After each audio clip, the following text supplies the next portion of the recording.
Hey, it's Teacher Dad. So I had a problem today at home, and so today is going to be more of my dad hat than my teacher hat, except maybe teach you how to do something that I needed to do at home.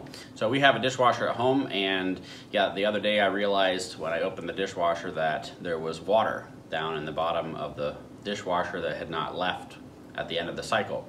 So keep watching and you can figure out what I did here that was able to fix my problem. You may not have the same one, but might be helpful to you in some time in the future.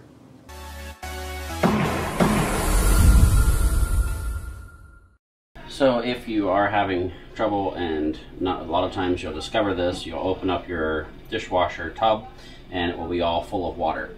So this is one of the things that can be helpful. You can use like a wet dry vac, or if you have one of these basting squeegees, you can use one of these to squeegee the water out so that you can get in and see whether or not there's something clogged inside of your drain. So if you're having problems with your dishwasher, one of the first things to do is to check and make sure that the filters are not blocked or clogged.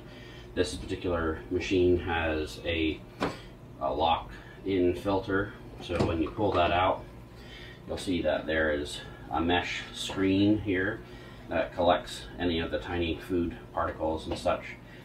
There's also a larger filters here that would pick up bigger food particles.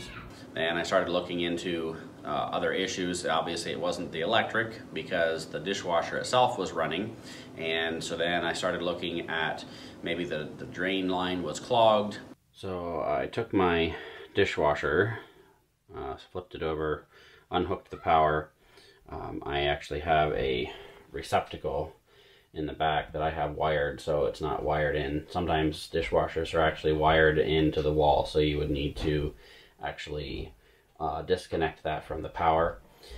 So then underneath here, this is where the dishwasher drains out of the bottom of the tub, and then it goes into this hose right here, and then it would attach into this pump here.